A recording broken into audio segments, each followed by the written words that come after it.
Prism से प्रकाश के अपवर्तन तथा परिक्षेपण के न्यूमेरिकल लगा रहे थे हम लोग इस समय, और पिछली क्लास तक हम लोगों ने 22 न्यूमेरिकल लगा भी लिए हैं। आज हम न्यूमेरिकल नेक्स्ट स्टार्ट करेंगे 23 नंबर से। तो देखते हैं क्या है 23 नंबर पे हम पढ़ रहे हैं, आप भी ध्यान से देखिएगा। लिखा हुआ है क्राउन कांच की विक्षेपण क्षमता 0.0154 है। विक्षेपण क्षमता ओमेगा से लिखते हैं, तो क्राउन कांच की विक्षेपण क्षमता 0.0154 है। यदि क्राउन कांच प्रिज्म 0.616 डिग्री का कोणीय विक्षेपण उत्पन्न करता है तो औसत विचलन कोण कितने के बराबर आएगा, ये हमारा क्वेश्चन है। सबसे पहले नोट करते हैं कि क्या क्या दिया गया है, और फिर ये लिखेंगे कि क्या हमको मालूम करना है, और उससे हमें आइडिया मिलेगा कि किस प्रकार का फॉर्मूला यूज करना पड़ेगा। क्राउन कांच की विक्षेपण क्षमता, जिसे ओमेगा से रिप्रेजेंट करेंगे आप, 0.0154 है। विक्षेपण क्षमता को ओमेगा से प्रदर्शित करते हैं। यदि क्राउन कांच का जो प्रिज्म है वो 0.616 डिग्री का कोणीय विक्षेपण उत्पन्न करता है। प्रिज्म के द्वारा उत्पन्न कोणीय विक्षेपण आपको याद है किससे प्रदर्शित करते हैं? कोणीय विक्षेपण, या इसी को बोला जाता था वर्ण विक्षेपण कोण, थीटा से रिप्रेजेंट करते हैं। तो थीटा की वैल्यू दी गई है 0.616 डिग्री। ये विक्षेपण क्षमता ओमेगा है। ये वर्ण विक्षेपण कोण या कोणीय वर्ण विक्षेपण थीटा की वैल्यू यहां पर मिल गई हमें, का कोणीय विक्षेपण उत्पन्न करता है। तो औसत विचलन कोण कितना होगा? औसत विचलन कोण, आपको पिछली क्लास में भी ये चीज बताई गई थी। औसत विचलन कोण, जो प्रिज्म से निर्गत व्हाइट लाइट के जो 7 कलर्स होते हैं उनमें से हम माध्य रंग जो मानते हैं वो येलो कलर को मानते हैं।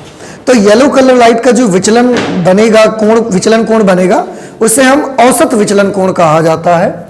तो यहां पर उन्होंने पूछा कि औसत विचलन कोण कितना होगा, यानी कि प्रिज्म से पीले रंग के प्रकाश के लिए विचलन कोण का मान आपको पता लगाना है।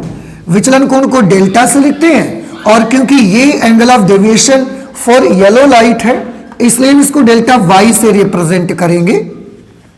तो delta Y is equal to question mark हमने लगा दिया। अब आप सोचिए कि क्वेश्चन में आपको ओमेगा दिया हुआ है, क्वेश्चन में आपको थीटा दिया हुआ है, और डेल्टा वाई आपसे पूछा जा रहा है। क्या आपके पास कोई भी ऐसा फॉर्मूला है जिसमें ओमेगा, थीटा और डेल्टा वाई ये तीनों राशियां आती हों? तो बेशक हमारे पास एक फॉर्मूला है जिसमें ओमेगा, थीटा और डेल्टा वाई ये तीनों ही क्वांटिटीज हमको मिलती हैं। That is omega is equal to theta upon delta Y. वर्ण विक्षेपण क्षमता, प्रिज्म के पदार्थ की वर्ण विक्षेपण क्षमता का फॉर्मूला यही होता है, याद आया होगा आपको। अब इसमें से हमको डेल्टा वाई चाहिए, तो डेल्टा वाई इधर भेज दीजिए, ओमेगा उधर भेज दीजिए। तो डेल्टा वाई की वैल्यू आपको मिल जाएगी थीटा अपॉन ओमेगा। थीटा की जगह पर हम 0.616 डिग्री लिख देंगे, और ओमेगा की जगह पर 0.0154 लिख देंगे। अब आप इसे सॉल्व करेंगे तो थोड़ा ध्यान से देखिएगा। यहां पर न्यूमरेटर में 3 अंक पे दशमलव है, यहां 4 अंक पे दशमलव है। अगर हम दशमलव को यहां से रिमूव करेंगे तो फिर नीचे 4 अंक के दशमलव के बदले ऊपर एक 0 हमको बढ़ाना पड़ेगा, क्योंकि नीचे 4 अंक पे दशमलव था, ऊपर 3 अंक पे दशमलव था, तो इसके बदले एक 0 ऊपर बढ़ाना पड़ेगा हमको। अब इसको हमें सोल्यूशन करना है।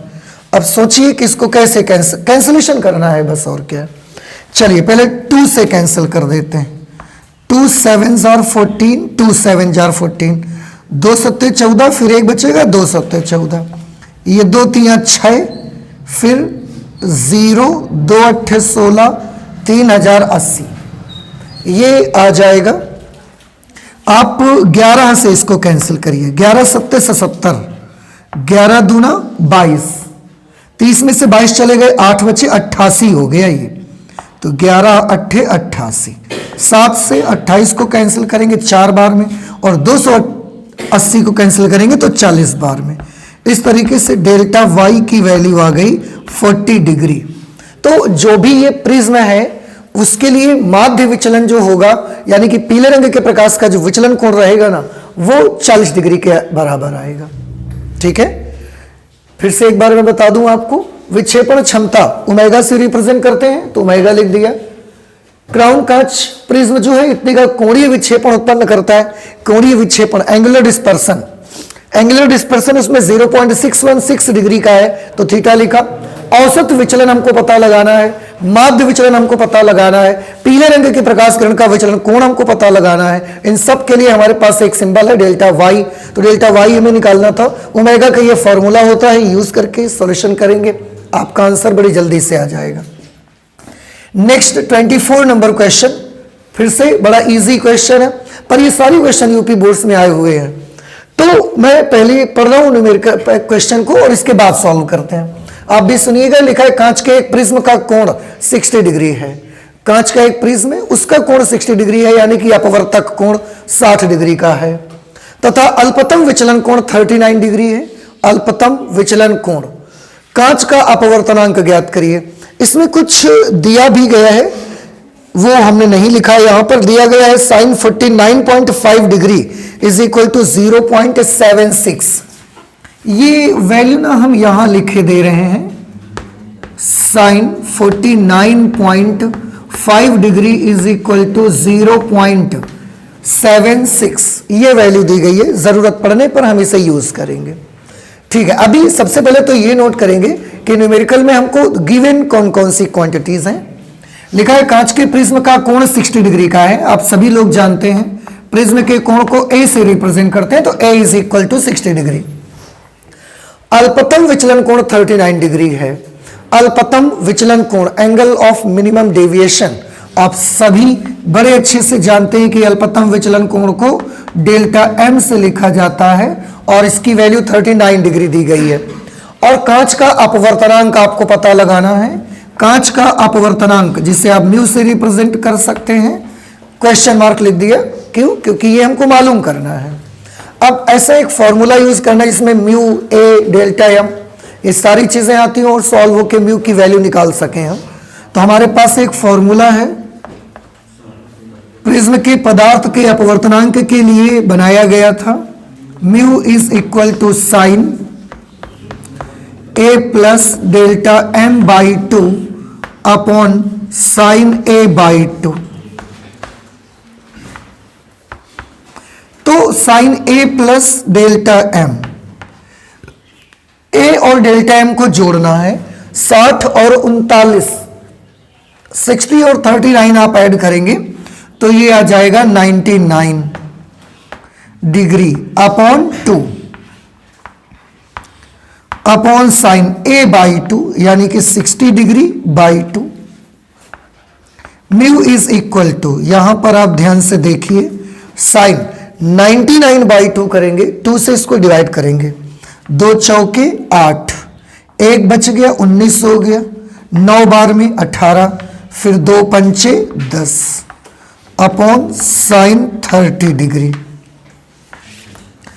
क्यों? क्योंकि 2 का भाग 60 में देंगे 30 डिग्री के बराबर आ जाएगा। Mu is equal to sine 49.5 degree, this is given to us in the question. इसकी वैल्यू है 0.76, तो हम इसकी जगह पर 0.76 लिख लेते हैं। साइन 30 आप सभी बड़े अच्छे से जानते हैं, इसकी वैल्यू 1/2 होती है। ये 2 पलट के ऊपर आके इसके साथ मल्टीप्लाई कर लेगा, 2 छंग 12, 2 सत्ते 14 और 1 15, और 2 अंक पे दशमलव लग जाएगा, तो ये म्यू की वैल्यू आ जाएगी। म्यू का कोई मात्रक तो होता नहीं है, तो हम इसे ऐसे ही लिख देंगे 1.52 रिफ्रैक्टिव इंडेक्स होगा जिस भी मटेरियल का ये प्रिज्म बना हुआ है। इस तरीके से आप सॉल्व कर लेंगे। न्यूमेरिकल्स में भी अगर ऐसी कोई वैल्यू आती है जैसे 49.5 डिग्री आ गया, अगर इसका मान हमको नहीं दिया गया होता क्वेश्चन पे, तो हमारे लिए काफी डिफिकल्ट होता। क्यों? क्योंकि हमें साइन या जितने भी ट्रिग्नोमेट्रिकल रेशियोज है उनमें कुछ स्पेशल एंगल की वैल्यू ही केवल मालूम रहती है अगर आप मैथमेटिक्स स्टूडेंट हैं तो। लेकिन ऐसे 49.5 डिग्री आ जाएगा तो किसी को याद नहीं रहता है, इसलिए इस प्रकार की वैल्यूज आपको क्वेश्चन में दी ही जाएंगी, आप उससे परेशान मत होइए और जैसे ही रखेंगे सॉल्व होकर आपका आंसर आ जाएगा। तो आप प्लीज इसे नोट कर लीजिए, इसके बाद आगे के क्वेश्चन सॉल्व करते हैं। ठीक है, जल्दी से नोट कर लीजिए। नेक्स्ट न्यूमेरिकल 25 नंबर लेते हैं हम लोग। हम पढ़ रहे हैं, आप भी ध्यान से सुनिएगा। लिखा हुआ है एक प्रिज्म का अपवर्तक कोण 60 डिग्री का है जब प्रकाश किरण 45 डिग्री पर प्रिज्म पर आपतित होती है। अब प्रिज्म का अपवर्तक कोण 60 डिग्री का है, लेकिन जो प्रकाश किरण हम डालते हैं उस पर, उस प्रकाश किरण का आपतन कोण जो है ना वो 45 डिग्री का है, तो अल्पतम विचलन उत्पन्न होता है। मतलब 60 डिग्री अपवर्तक कोण वाले प्रिज्म पर जब हम 45 डिग्री पर प्रकाश की किरण को आपतित करते हैं तो विचलन सबसे मिनिमम रहता है, अल्पतम रहता है। कहने का मतलब क्वेश्चन में अल्पतम विचलन की कंडीशन दी गई है, तो अल्पतम विचलन कोण ज्ञात करना है आपको, बस डेल्टा एम पता लगाना है। सबसे पहले देख लीजिए दिया क्या क्या गया है। ए की वैल्यू है 60 डिग्री और 45 डिग्री पर आपतित होती है प्रकाश की किरण। जिस कोण पर प्रकाश किरण आपतित होगी उसको काहे से लिखेंगे हम लोग? आपतन कोण है आई से लिखेंगे। I is equal to 45 degree. अल्पतम विचलन कोण मालूम करना है, delta M is equal to question mark. अब आप सोचिए कि डेल्टा एम, ए और आई, इसमें कोई रिलेशन है आपके पास? अल्पतम विचलन की अवस्था में, अल्पतम विचलन की स्थिति में, अल्पतम विचलन की स्थिति में डेल्टा एम के लिए फॉर्मूला होता है 2a 2i माइनस ए। ऐसे delta M is two I plus I dash minus A होता है ना, और जब अल्पतम विचलन की स्थिति आ जाएगी तो यही बन जाएगा 2i माइनस ए। अब i का हमें दुगना करना है, i इंटू 2 करेंगे, 45 इंटू 2 90 हो जाएगा, माइनस ए की जगह पर 60 डिग्री, 90 डिग्री में से 60 डिग्री माइनस कर देंगे तो 30 डिग्री। इस तरीके से इस क्वेश्चन में जो अल्पतम विचलन कोण हमसे पूछा जा रहा है वो 30 डिग्री के बराबर आएगा। ये तो बड़ा इजी क्वेश्चन रहा, समझ आ रहा है ना आपको? ये फॉर्मूले सारे के सारे आप याद रखिए, पता नहीं कब किस न्यूमेरिकल में कौन सा फॉर्मूला यूज करना पड़ जाए आपको। 26 नंबर न्यूमेरिकल मैं पढ़ रहा हूं, आप भी ध्यान से सुनिएगा। लिखा है एक प्रिज्म में से जिसका कोण 5 डिग्री का है, प्रिज्म का जो कोण है वो 5 डिग्री का है। प्रिज्म कोण को ए से लिखेंगे, ए इज इक्वल टू 5 डिग्री। एक चीज और यहां से हमें पता लग रही है कि अगर प्रिज्म का कोण 5 डिग्री का है ना तो जरूर प्रिज्म बहुत ही पतला है, समझ आ रहा है ना? तो पतली प्रिज्म के लिए जो फॉर्मूला हमने बनाए हैं उन फॉर्मूलों को यहां पर हम यूज कर सकते हैं। ए इज इक्वल टू 5 डिग्री श्वेत प्रकाश का निर्गमन किया जाता है यदि लाल व नीले रंगों की किरणों के लिए अपवर्तनांक क्रमशः, लाल रंग की किरण के लिए प्रिज्म के पदार्थ का अपवर्तनांक और नीले रंग की किरण के लिए प्रिज्म के पदार्थ का अपवर्तनांक, ये दो चीजें हमको और दी गई हैं।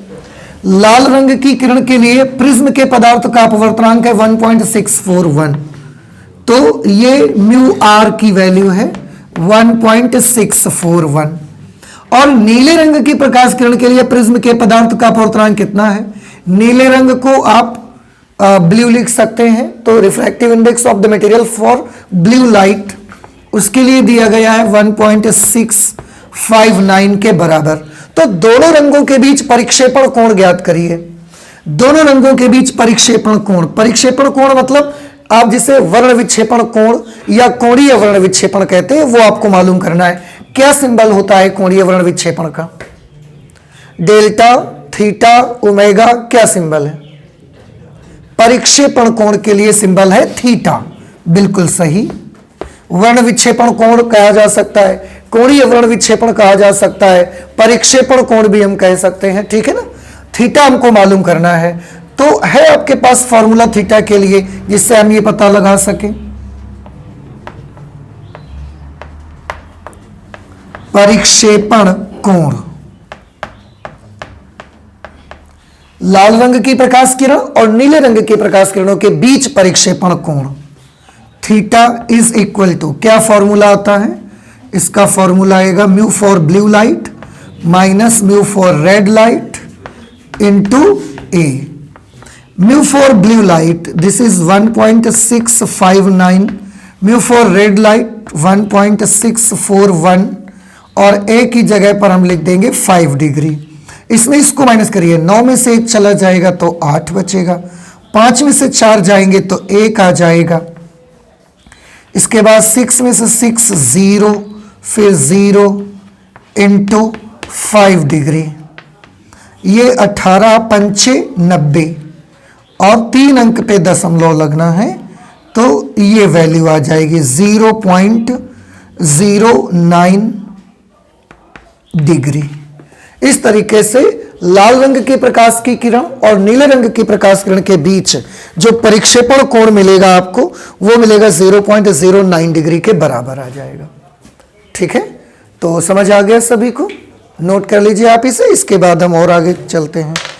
प्रिज्म में वैसे अभी तक देखिए 26 न्यूमेरिकल्स आप लगा चुके हैं, हर तरीके का क्वेश्चन कर चुके हैं हम लोग। आज भर इसके न्यूमेरिकल और लगाएंगे। नेक्स्ट क्लास से हम लोग न्यूमेरिकल आगे बढ़ चलेंगे, जो भी लेसन हमारा होगा हमारे सिलेबस के अकॉर्डिंग। ठीक है ना, तो आप नोट कर लीजिए इससे जल्दी से। अगला न्यूमेरिकल ले रहे हैं हम 27 नंबर पे। मैं पढ़ रहा हूं, आप भी ध्यान से देखिएगा। लिखा हुआ है फ्लिंट कांच के लिए बैंगनी, पीले तथा लाल रंगों के प्रकाश के लिए अपवर्तनांक क्रमशः 1.632, 1.620 तथा 1.613 है। कांच के पदार्थ की परिक्षेपण क्षमता ज्ञात करिए। आपको ये चीजें दी गई हैं और कांच के पदार्थ की परिक्षेपण क्षमता मालूम करनी है। अब ये हमारा क्वेश्चन है। अब इसमें से जो चीजें दी गई हैं पहले मैं उसको नोट करता हूं और फिर देखते हैं कि पता क्या लगाना है। बैंगनी, पीले और लाल रंगों के प्रकाश के लिए अपवर्तनांक दिए गए हैं। ये बैंगनी रंग की प्रकाश किरण के लिए प्रिज्म के पदार्थ का अपवर्तनांक है, ये पीले रंग की प्रकाश किरण के लिए प्रिज्म के पदार्थ का अपवर्तनांक है, और ये लाल रंग की प्रकाश किरण के लिए प्रिज्म के पदार्थ का अपवर्तनांक है। ठीक है, तो बैंगनी रंग की प्रकाश के लिए प्रिज्म के पदार्थ के अपवर्तनांक को किससे रिप्रेजेंट करोगे? अपवर्तनांक को म्यू से करते हैं, और क्योंकि बैंगनी रंग की प्रकाश किरण के लिए प्रिज्म के पदार्थ का अपवर्तनांक है तो म्यू वी से रिप्रेजेंट करेंगे। ये हो जाएगा 1.632। इसी तरीके से पीले रंग की प्रकाश किरण के लिए प्रिज्म के पदार्थ का अपवर्तनांक म्यू वाई होगा, जिसकी वैल्यू होगी 1.620। लाल रंग की प्रकाश किरण के लिए प्रिज्म के पदार्थ का अपवर्तनांक होगा म्यू आर 1.613। ये इसकी वैल्यू है। ये इतनी सारी बातें हमको बताई गई हैं। उसके बाद हमसे एक चीज पूछ ली गई है कि कांच के पदार्थ की परिक्षेपण क्षमता ज्ञात करिए। परिक्षेपण क्षमता मतलब कि ओमेगा आपको मालूम करना है। परिक्षेपण क्षमता, वर्ण विक्षेपण क्षमता, ये एक ही चीज है और उसको ओमेगा से रिप्रेजेंट करते हैं। ओमेगा ही हमें मालूम करना है। आपके पास है कोई फॉर्मूला ओमेगा का जिसमें ये सारी चीजें आती हों? तो यहां पर हम लिखेंगे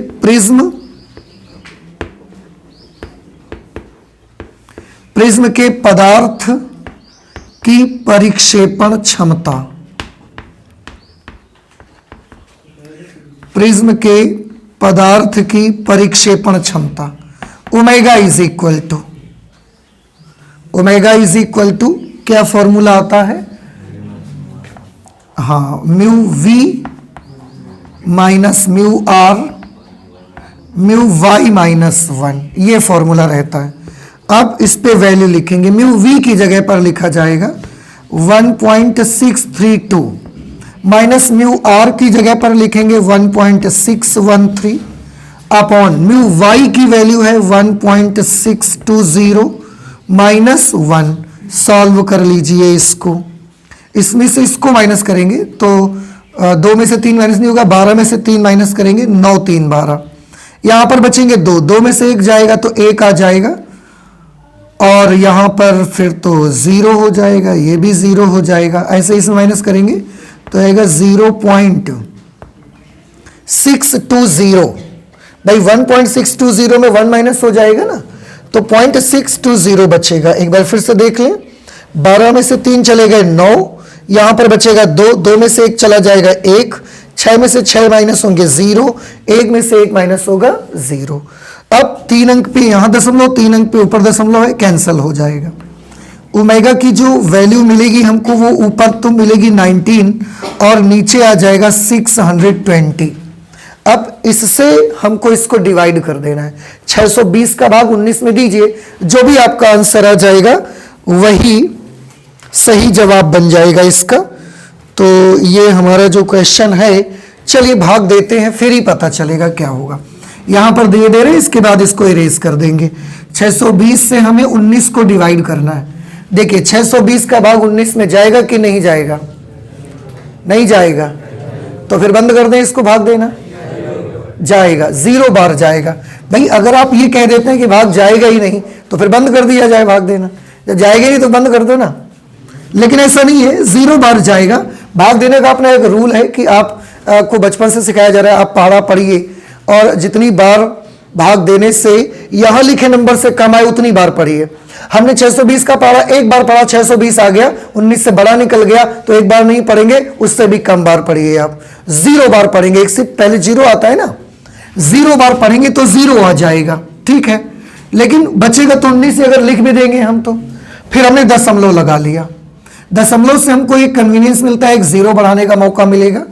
अब 620 का भाग 190 में देना है। अभी भी 190 620 से छोटा है, तो एक बार भी नहीं जा पाएगा, अभी भी 0 बार ही जाएगा। फिर दशमलव की वजह से एक 0 बढ़ा लेते हैं। अब 6 3 18, 3 बार अब हम दे सकते हैं। 0 3 दूना 6, 3 6 18, 1900 में 1860 माइनस हो जाएंगे तो 40 बच जाएंगे। दशमलव लगाया, एक 0 बढ़ाया, 400 620 से फिर कम हो गया, एक बार भी नहीं डिवाइड कर पाएंगे, फिर से 0 टाइम्स जाएगा, ठीक है।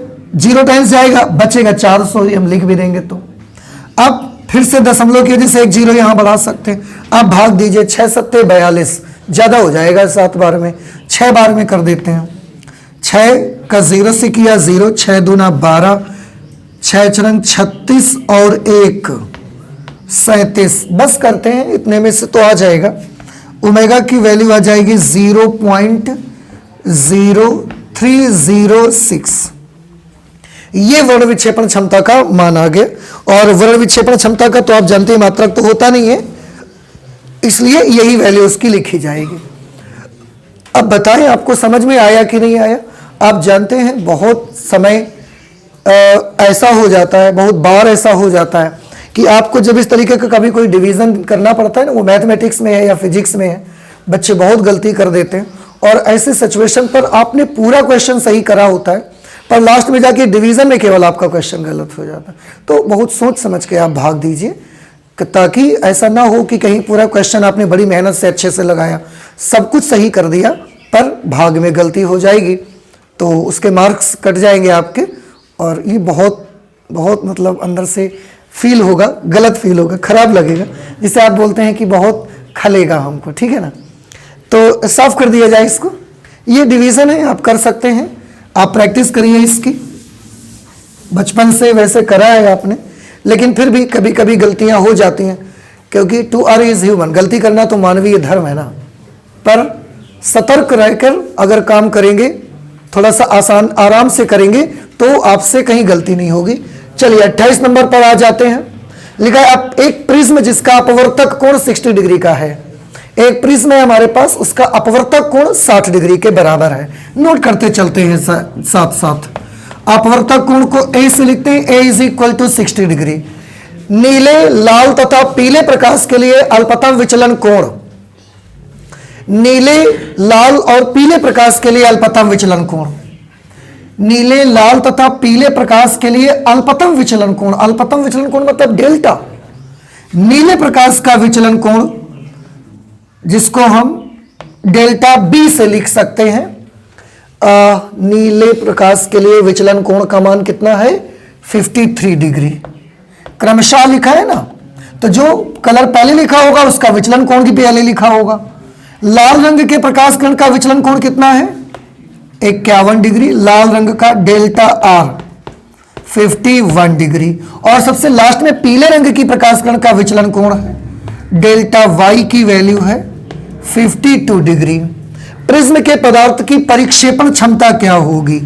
ओमेगा। एक बार फिर से ओमेगा हमको मालूम करना है। ये समझ में आ गया कि नहीं आ गया कि क्या क्या हमको दिया गया है? विचलन के लिए हम डेल्टा का इस्तेमाल करते हैं, और बैगनी रंग की प्रकाश किरण, लाल रंग की प्रकाश किरण, पीले रंग की प्रकाश किरण के लिए विचलन कोण हमको दिए गए हैं, डेल्टा वी ब्लू है, नीला है तो डेल्टा बी लिख दिया, बैगनी होता तो डेल्टा वी लिख लेते हैं हम उसको। तो बस इतना सही केवल यहां करा। Delta R for red, angle of deviation, angle of minimum deviation for red light, angle of minimum deviation for yellow light, ये सारी वैल्यूज हमको दी गई हैं। और पदार्थ की परिक्षेपण क्षमता हमसे पूछी जा रही है कोई फॉर्मूला आपके पास इसके लिए? पदार्थ की परिक्षेपण क्षमता, प्रिज्म के पदार्थ की परिक्षेपण क्षमता, प्रिज्म के पदार्थ की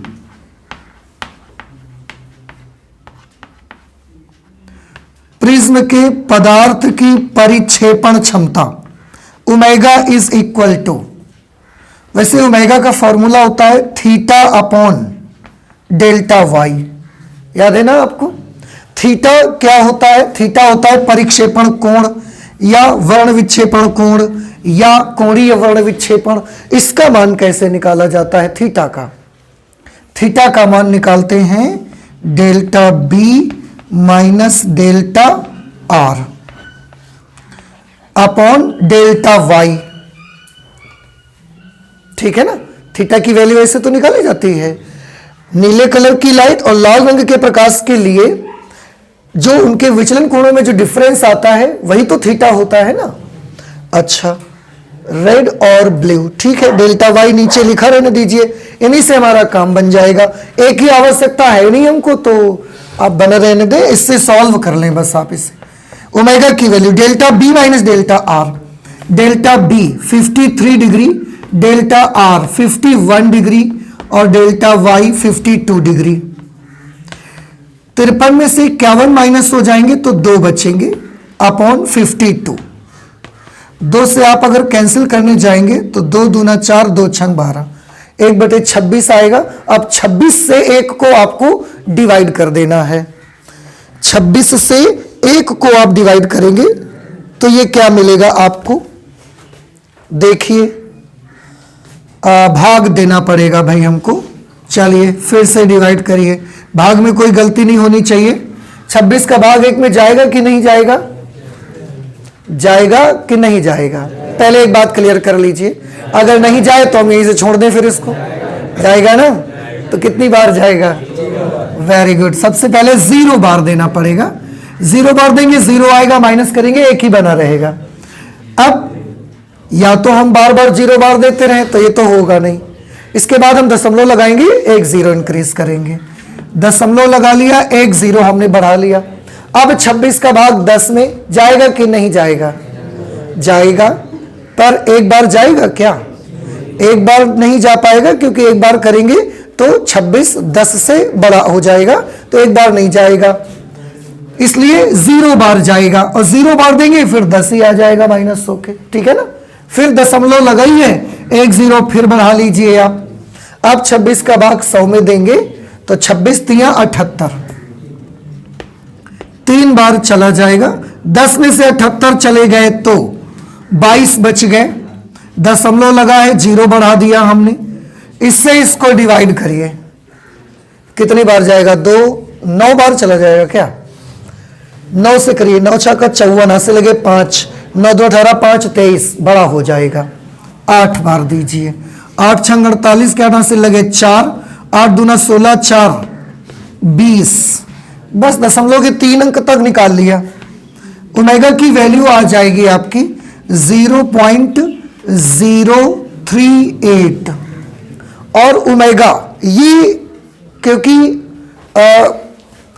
वर्ण विक्षेपण क्षमता है, इसका कोई यूनिट होता नहीं है, इसलिए हम इसको ऐसे लिखा रहने देंगे। तो 0.038 ये हमारा जवाब आ जाएगा। मात्रक इसका होगा नहीं, क्योंकि ये एक यूनिटलेस क्वांटिटी है। समझ आया कि नहीं आ गया आपको? ठीक है ना? तो इस प्रकार के न्यूमेरिकल्स भी देखिए आते हैं आपके एग्जामिनेशन में, आप नोट कर लीजिए जल्दी से इसको।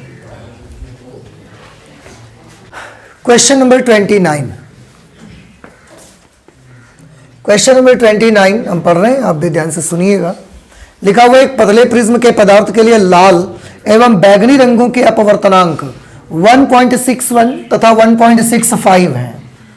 एक पतला प्रिज्म है, पतला प्रिज्म मतलब समझ रहे हैं, जिसका कोण 5 डिग्री या उसके आसपास का है, उसका जो पदार्थ है उसके लिए लाल और बैगनी रंगों के अपवर्तनांक आपको दिए गए हैं 1.61 और 1.65। पदार्थ की परिक्षेपण क्षमता 0.08 है, परिक्षेपण क्षमता यानी कि ओमेगा। प्रकाश के पीले रंग के लिए प्रिज्म का विचलन कोण 5 डिग्री है। प्रकाश का जो पीला रंग होता है उसके लिए विचलन कोण 5 डिग्री है, ठीक है ना। प्रिज्म कोण की गणना करिए, प्रिज्म का कोण यानी कि जिसको आप ए से लिखते हो उसको कैलकुलेट करके आपको लाना है, ठीक है। चलिए सबसे पहले नोट करते हैं कि क्या क्या दिया गया है। लाल और बैगनी रंगों के अपवर्तनांक, तो लाल रंग के अपवर्तनांक को या लाल रंग के लिए प्रिज्म के पदार्थ का अपवर्तनांक किससे लिखा जाएगा? म्यू आर की वैल्यू है 1.61 और बैगनी रंग के प्रकाश के लिए प्रिज्म के पदार्थ का अपवर्तनांक है 1.65। इसको नोट करने में भी बहुत ध्यान रखें कि पहले लाल का दिया है बाद में बैंगनी का, उसी अकॉर्डिंग आप इसे नोट करेंगे।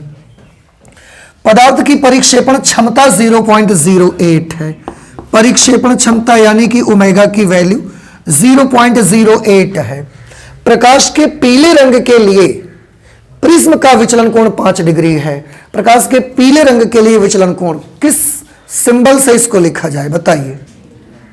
डेल्टा वाई विचलन कोण है इसलिए डेल्टा, और पीले रंग के प्रकाश का विचलन कोण है इसलिए डेल्टा के साथ येलो कलर लाइट यानी कि Y. Delta Y is equal to 5.0 degree. Prism कोण की गणना करिए, प्रिज्म कोण को ए से लिखते हैं और ए की वैल्यू आपको मालूम करनी है, ठीक है ना। अब इसको हमें इतनी चीजें दी गई है और सॉल्व करके ए की वैल्यू लानी है। बड़ा इजी है, आप ओमेगा से स्टार्ट कर दीजिए, ओमेगा की जो वैल्यू होती है ना वहां से आप अपने क्वेश्चन को स्टार्ट कर दीजिए। प्रिज्म के पदार्थ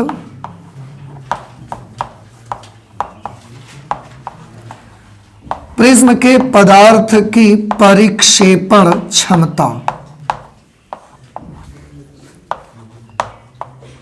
प्रिज्म के पदार्थ की परिक्षेपण क्षमता ओमेगा। ओमेगा का फॉर्मूला क्या होता है? ओमेगा का फॉर्मूला होता है थीटा अपॉन डेल्टा वाई, ठीक है ना। अच्छा, थीटा कैसे निकालते हैं आप? थीटा निकाला जाता है mu for violet minus mu for red into A. Delta Y को डेल्टा वाई ही लिखे रहेंगे, क्यों? क्योंकि डेल्टा वाई का मान हमको मालूम है, उसको किसी दूसरी राशि में कन्वर्ट करके हमें कोई फायदा नहीं मिलेगा, इसलिए ऐसे ही लिखे रहिए आप। आपको वैसे ना यहां से ए की वैल्यू चाहिए, आप देखो पूरे इक्वेशन पे ए ही तो चाहिए ना। Mu R, mu V, omega, delta Y, ये सारी की सारी राशियां आपको दी गई राशियां हैं। आपको ए की वैल्यू निकालनी है तो ए की वैल्यू निकाल लो, ये इधर आ जाएगा, ये अपॉन में आ जाएगा। ए की वैल्यू क्या मिलेगी? Omega into delta Y upon mu for violet minus mu for red. देखो ठीक है ना, ये इधर गुणा में आ जाएगा और ये इधर भाग में आ जाएगा, तो भाग में आ गया। अब इसे आप कैलकुलेट कर लीजिए। A is equal to omega, omega is 0.08 multiplied by delta Y, delta Y 5 degree, 5.0 या हम सीधे 5 लिखे ले रहे, 5.0 का मतलब भी तो 5 ही है। और mu V minus mu R, mu V है 1.65 और म्यू आर है 1.61। मल्टीप्लाई करिए इसको, या चलो अच्छा अभी एक बार और ऐसे लिख लेते हैं। 1.65 में 1.61 माइनस कर दीजिए, 0.04 ऐसा है क्या? ठीक है ना, देख रहे हैं कि नहीं देख रहे हैं आप? अच्छा, इसमें इसको माइनस करिए 0.04, ये 0.08 है, इससे डिवाइड करेंगे 2 आ जाएगा और 2 पंचे 10 डिग्री। ओ, तो प्रिज्म कोण की वैल्यू कितने के बराबर आ गई? 10 डिग्री के बराबर आ गई, और यही उन्होंने पूछा था। और देखिए पतला प्रिज्म है ना, तो पतले प्रिज्म का अपवर्तक कोण भी छोटा आ रहा है, ठीक है ना। इस तरीके से ये हमारा आंसर हो गया क्वेश्चन नंबर 29 का। अभी आपने देखा है कि पिछले 3-4 दिन से लगातार हम लोग प्रिज्म से प्रकाश के अपवर्तन और उसके परिक्षेपण से रिलेटेड न्यूमेरिकल्स हम लोग सॉल्व कर रहे हैं। और आज तक हमने 29 न्यूमेरिकल लगा लिए हैं, 30 कह सकते हैं आप। एक आध आप भी तो लगा लो यार, कभी आप भी लगाओ एक आध न्यूमेरिकल, लगाए होंगे ऐसा नहीं है, तो 30 कर लिए होंगे आपने। अब 30 न्यूमेरिकल लग जाने के बाद अभी आप देख ही रहे थे कि अभी, क्योंकि शुरुआत में जब क्वेश्चंस मिलना स्टार्ट होते हैं तो स्टार्टिंग के कुछ क्वेश्चंस डिफरेंट टाइप के मिलते हैं। इसके बाद जब आप हर प्रकार का एक क्वेश्चन लगा चुकते हैं, उसके बाद आपको कोई डिफरेंट क्वेश्चन नहीं मिलता है, फिर क्वेश्चन का रिपीटेशन रिपीटेशन जो होता है वो स्टार्ट हो जाता है। और वहां से हमको समझ जाना चाहिए कि अभी इस पे ज्यादा वक्त बर्बाद करने की आवश्यकता नहीं है। तो हमने प्रिज्म से प्रकाश के अपवर्तन और परिक्षेपण से संबंधित 30 न्यूमेरिकल्स के आसपास लगा लिए हैं। अगर कुछ आपने लगाए होंगे तो और ज्यादा हो गए होंगे।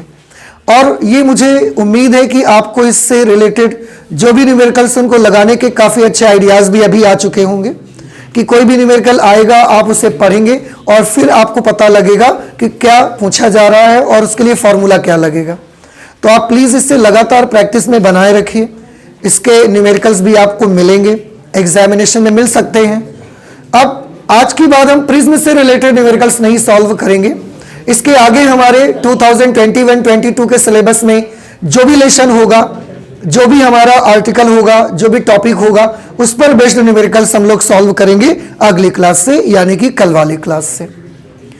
तो आज इतना ही रख लेते हैं फिजिक्स में, पर आप मेहनत करते रहिए, आप प्रयास करते रहें लगातार, क्योंकि एग्जामिनेशन आपके नज़दीक है, काम बहुत ज़्यादा है, इसलिए कोशिश करते रहें, मेहनत करते रहें, डरें बिल्कुल नहीं। एग्जामिनेशन बिल्कुल नॉर्मल होता है, बस उसके नाम से डर लगता है कि वो एक बोर्ड एग्जामिनेशन है, तो आप उसको हवा मत समझिए, वो भी बड़ा इजी होता है अगर आपने मेहनत किया है तो। ठीक है, बाकी सारे टीचर्स की दुआएं आपके साथ हैं, आगे सब कुछ बहुत अच्छा होता है यार। ठीक है, चलते हैं, फिर मिलते हैं अगली क्लास में। Okay, thank you.